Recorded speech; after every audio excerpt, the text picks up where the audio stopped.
일종의 개강 우울증 이제 그런 거를 극복하는 하나의 방식으로 또 책을 읽었는데요.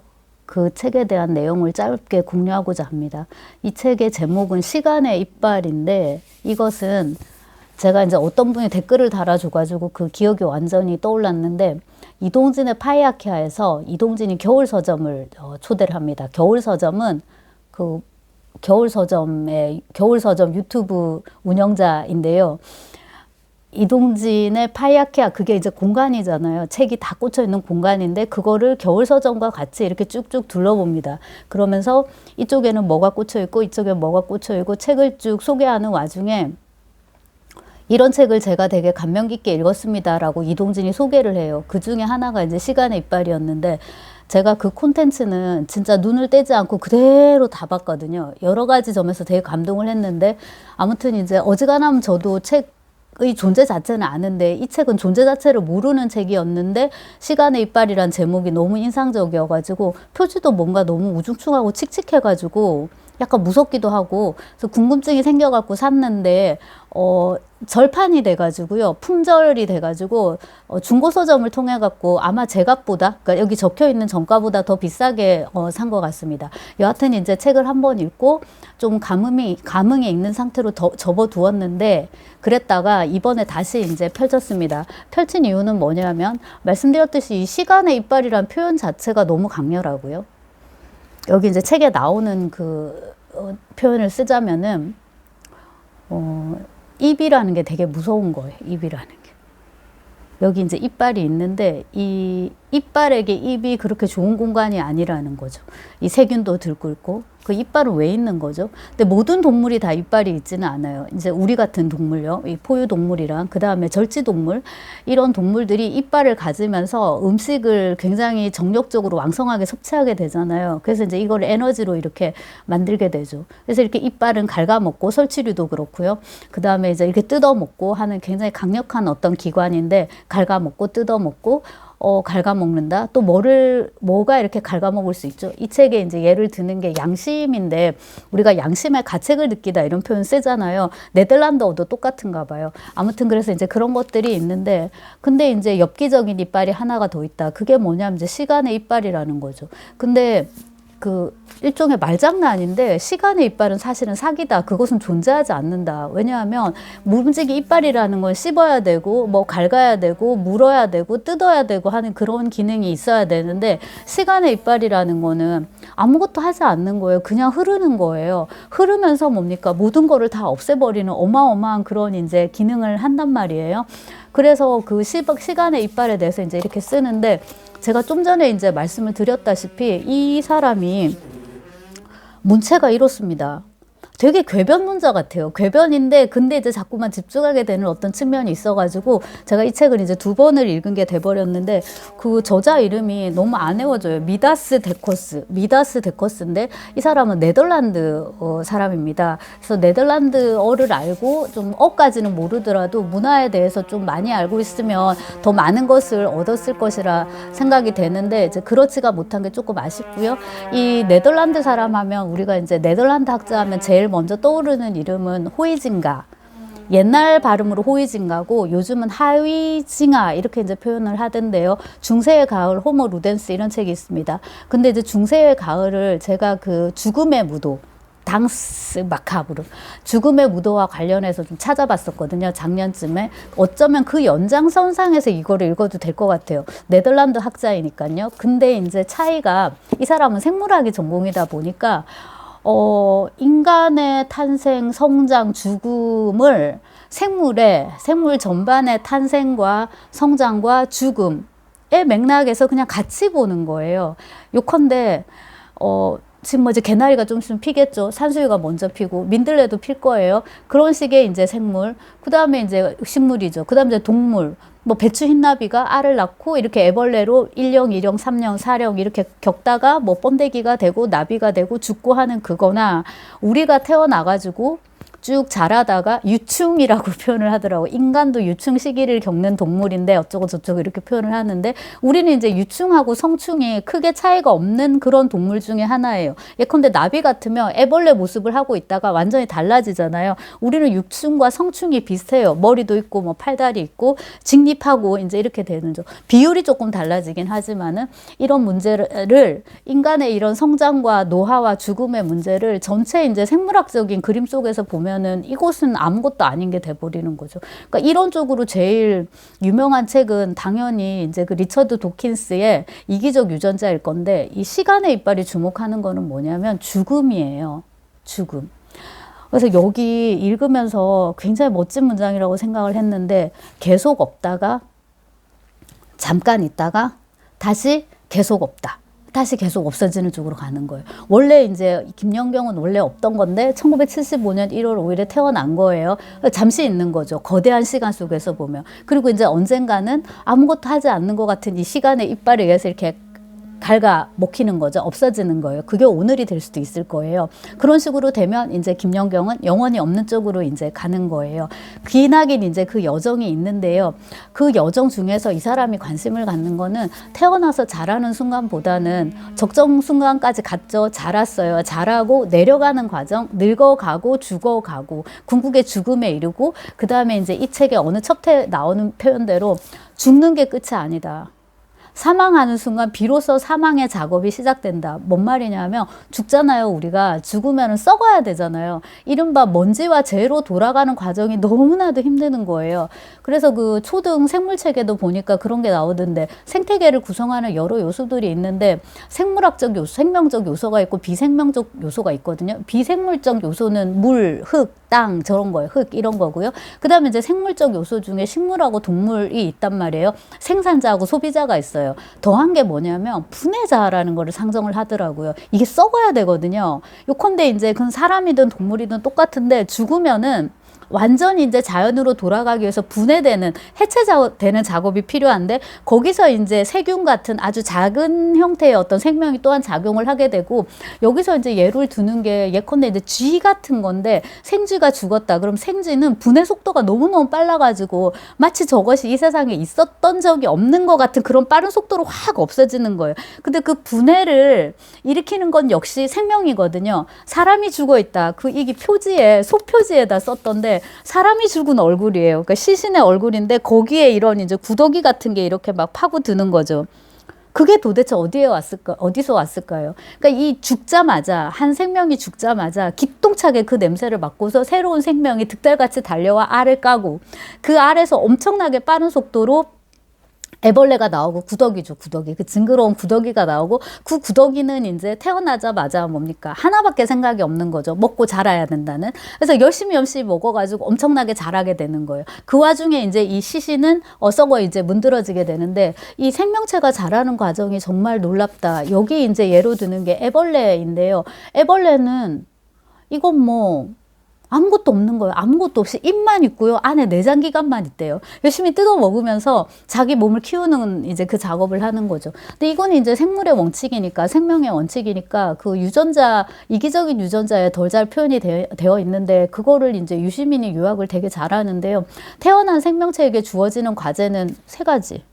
자라라. 그러니까 먹어야 되죠. 그 다음 뭡니까? 커져라. 그거죠. 먹어라. 커져라. 그러니까 자라라. 그 다음에 번식하라. 인 거예요.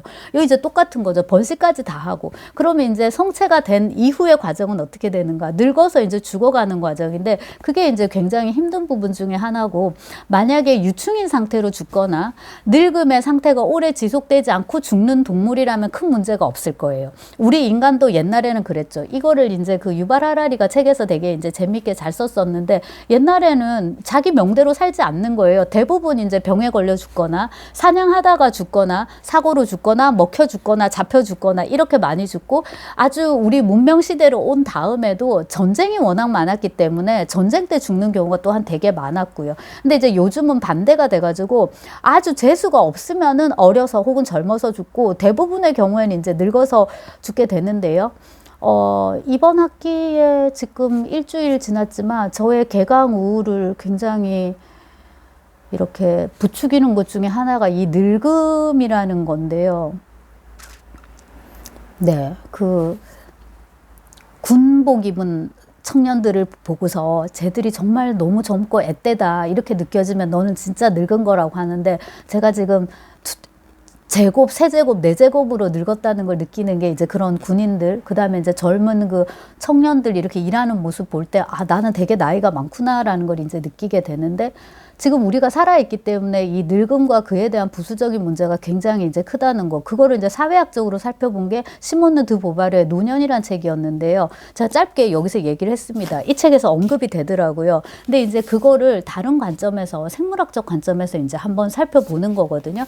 근데 보면 이 사람이 문체가 되게 오묘한 게, 약간 이 책이 되게 퇴폐적으로 느껴지는 측면이 있어요. 뭐냐면은 삶보다는 죽음에 중점을 두고, 계절도 봄보다는 가을에 중점을 두고요.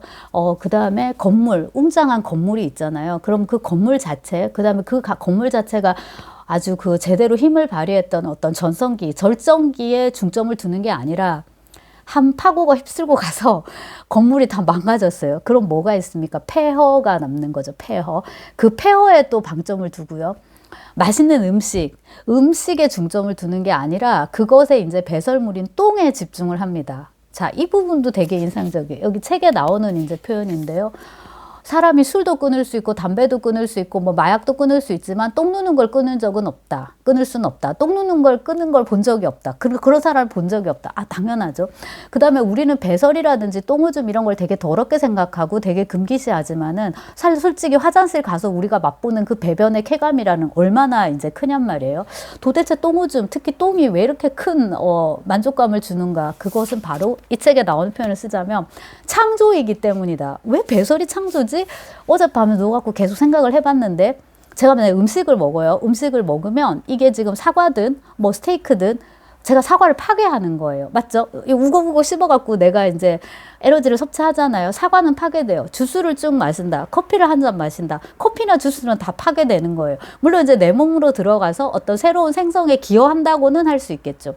근데 이제 똥에 대해서 말을 하자면, 내가 똥을 놓다. 그러면 나는 똥이라는 거를 창조한 거예요. 이건 나름의 창조적인 작업이다. 그러니까 이런 식의 굉장히 궤변에 가까운 그런 문체를 이제 학자라기보다는 작가, 창작자라는 느낌을 이제 더 많이 줘요. 이 책 자체가. 그리고 이제 그것을 통해서 궁극으로 얘기하고 싶은 것은, 이 시간의 이빨에서 제가 파악하기로는요.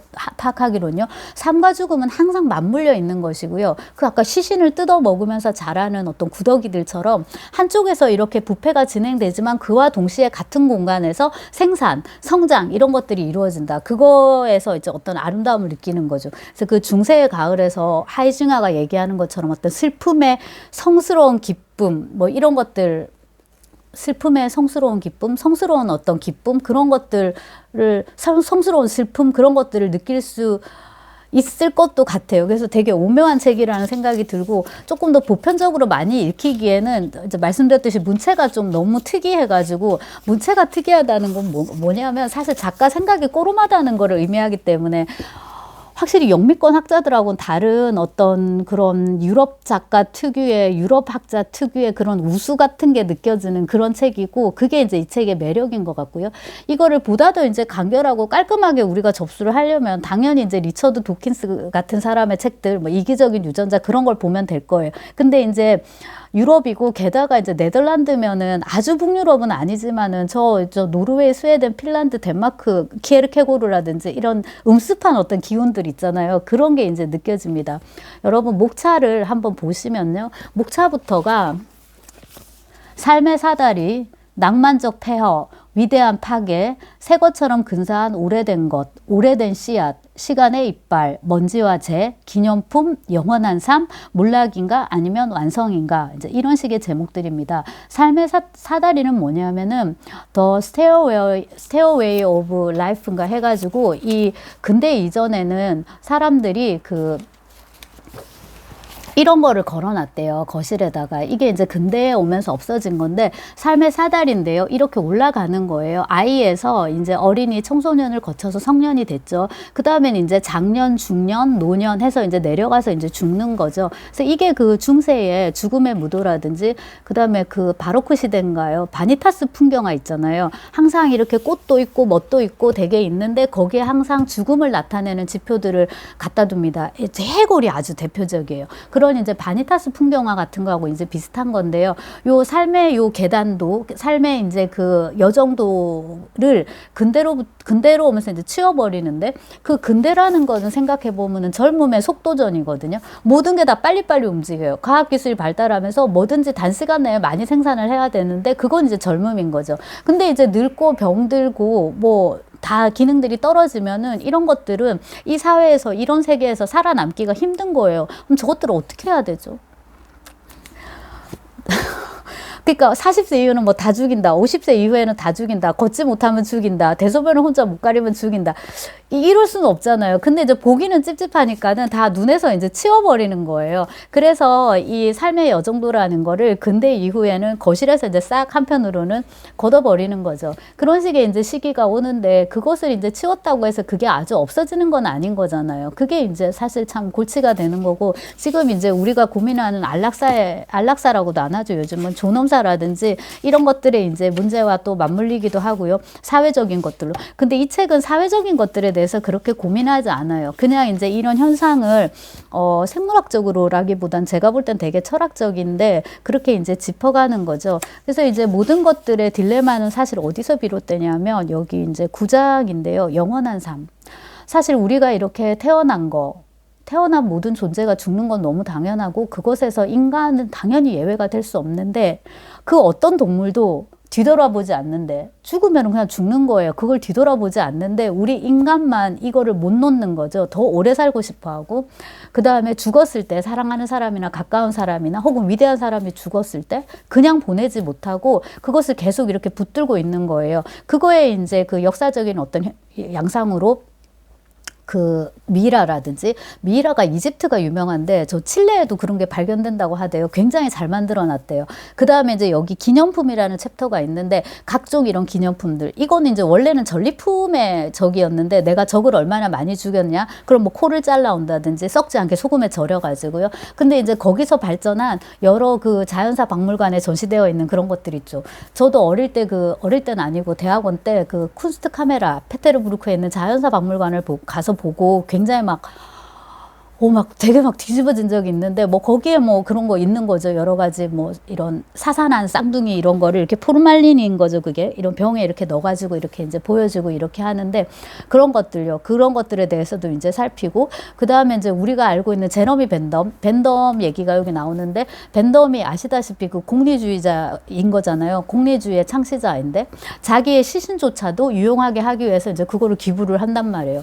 근데 누가 남의 시신 기부 받고 싶어요? 싫죠, 당연히. 그러니까 이제 벤담이 독신이어가지고 유산을 이제 남길 사람이 없기도 하니까 자기 유산을 그 런던 어디 무슨 유니버시티 칼리지인가 거기다 기부를 해요. 뭐 유산까지 줬으니까, 돈을 줬으니까 시신도 같이 이제 받았는데, 그 싹 빼고요, 장기 같은 거를 공개적으로 그거를 다 했다 하더라고요. 그게 이제 벤담의 유언 내용이었는데, 이렇게 이제 쭈그러진 형태로 이런 모자 쓰고 옷 입고 이러고 있는 거죠. 근데 그게 이렇게 전시되는 것도 되게 어려워서 대부분은 이제 박물관에 뭐 가다 두고 한다는데, 저는 이제 전공과 관련해서 이쪽으로 제일 유명한 거는 레닌이에요. 레닌의 이제 그 시신을 이렇게 방부 처리해가지고 이제 공개를 하는데, 그렇게 하더라도 그게 썩는다 하더라고요. 그래가지고 주기적으로 또 한 번씩 이렇게 갈아요.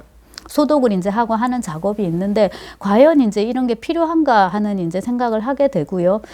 마지막에 그래서 몰락인가 아니면 완성인가 이제 이 부분에서 얘기하는 게 그런 건 거거든요. 이제 죽음은 몰락이 아니라 한편으로는 완성이라는 거죠. 왜냐하면 한번 시작된 것은 언젠가는 끝나게 돼 있으니까요. 영원한 건 없다라는 거예요. 뭔가가 영원히 지속된다면 얼마나 징그러운가. 예컨대 뭐 영원한 독재자라든지 이런 것들요. 이 사람은 이제 이렇게 얘기를 하더라고요. 우리는 근데 영생을 꿈꾸잖아요. 근데 그거를 어떻게 표현을 하냐면, 어릴 때 자기는 너무나도 잠자리에 드는 게 싫었다. 왜냐하면 세상에 이렇게 재밌는 게 많고 놀거리가 많은데 엄마는 불 끄고 자라고 하니까 싫은 거예요. 때를 부리는 거죠. 안 잘래 이러면서. 이건 진짜 아이를 키워보면은 굉장히 자주 경험하는 거거든요. 이렇게 퍼즐을 하면서 졸고 있는데 안 잘라고, 퍼즐이 너무 재밌으니까. 그리고 막 잠이 오면은 갑자기 할 일이 더 많아져요. 막 공부도 하고 싶고 막 갑자기 뭐가 더 먹고 싶고 그렇단 말이에요. 지금 우리 인간의 모습이 자기의 모습이 그렇다는 거죠. 이제 늙어가지고 아파가지고 죽을 때가 됐는데 그래도 죽기 싫은 거예요. 마치 너무 놀고 싶어서 잠자리에 들어가기 싫어하는, 들기 싫어하는, 그래서 떼를 쓰는 어린아이처럼 우리 인간이 죽음 앞에서 계속 버티는 거죠. 아, 나 더 살고 싶은데. 그래서 이제 그 사형수가 항상 생각하는 게 지금 나를 살게 해주면은 정말 초 단위로 열심히 살겠다고. 도스옙스키 백치에 나오는데 막상 그 사람이 다시 살게 됐어요. 하지만 1분 1초도 낭비하지 않고 열심히 살겠다는 그의 결심은 온데간데 없고 오히려 인생을 더 낭비하게 그렇게 이제 된단 말이죠. 근데 이제 그런 식으로 우리가 이렇게 삶에 이제 집착을 하지만 결과적으로 이제 이 종말이라는 거, 이제 완성으로 표현한 이건 이제 피할 수가 없는 것이고요. 그거를 어쩌면 받아들일 때 더 우리가 편안할 수 있는 거죠. 그리고 이제 한편으로는 그 끝은 염두에 두되 그 삶의 여정도에서 요 절정인데요. 여기서는 이제 절정까지만 딱 보여주고 나머지는 이제 끊어버렸지만 그 나머지 단계를 우리가 최대한 이제 알차게 살아가는 게 중요한 거잖아요. 그래서 메멘토 모리, 그 내가 필멸의 존재임을 죽을 것임을 기억하라. 이것도 중요하지만 어쩌면 이제 너무 그거에 집중한 나머지 이 순간을 잘 못 살 수 있으니까 네. 그런 나머지 이 순간을 잘 못 살 수 있으니까 지금 오늘 하루에 충실하도록. 그리고 이제 제가 충격을 먹었다는 사진인데요. 여러분 같이 충격 받으시라고 전면에. 네. 결국에는 이제 이렇게 우리가 될 것이라는 것이죠. 그래서 이 참 슬픈 어떻게 보면 이제 그건데요. 우리 인간만 또 한편으로는 이 뭡니까? 육체와 이 영혼을 또한 이제 분리를 하는 거죠. 모든 종교들이 이렇게 하는데 동물들은 그렇지 않는다는 거예요. 근데 예외적으로 코끼리를 들고 오긴 하더라고요. 코끼리는 이제 늙고 병든 그런 이제 그 동료를 돌보고 특히 암컷 코끼리가 굉장히 그 어떤 힘을 갖는 모양이더라고요. 그러니까 코끼리가 굉장히 사회성이 높은 이제 동물이라고 할 수 있겠죠. 그렇고 이제 그들 나름의 애도를 표하기도 하는데 최재천이나 어떤 이런 동물학자들 선생님들 책 읽어보면은 그런 예들은 뭐 많이 있는 것 같더라고요. 죽어서 이제 그거를 좀 힘들어하고 이렇게 애도하고 이런 것들, 그 다음에 이제 심지어 죽은 새끼를 먹는다고도 하대요, 사자가. 그런 식으로 에너지를 이제 보충해서 다른 그 새끼들을 돌보려는 그런 취지도 있고, 또 하나는 이제 시체가 이렇게 버려지면은 그 천적들이 몰려드니까 막으려고 하기도 하고. 그래서 그런 이제 자연의 관점에서 보면은 인간이 이 시간의 이빨에 잠식당하고 하는 것은 굉장히 자연스럽다 할 수 있을 것이고, 시간의 문제에 천착을 하자면 당연히 이 시간이란 건 물리적인 개념이기 때문에 여기서도 엔트로피에 대해서 얘기를 하더라고요. 언제 읽어도 너무나도 이제 어려운 거였고, 보면은 학자들마다 자기식으로 다 다양하게 쓴다는 이제 생각이 들었습니다. 근데 그 시간의 주제는 제가 다른 쪽에서 또 한번 다뤄볼까 해요. 그러니까 지금 읽은 여러 가지 것들도 있고, 그 다음에 그 태즈창의 상인과 연금술사의 문인가요? 그게 이제 시간에 관해서 쓴 소설로는 제일 뛰어난 것인 것 같아가지고, 네, 미리 이제 그 말씀을 드리자면, 보통 이제 우리가 이 시간의 이빨, 여기서도 나오는데, 죽은 사람을 되살릴 수 있다면, 죽은 사람이 살아 돌아온다면, 이런 생각들을 많이 하잖아요. 근데 이제 여기 갈바니 실험 얘기 같은 것도 나오는데, 사실 그만한 호러가 없단 말이에요.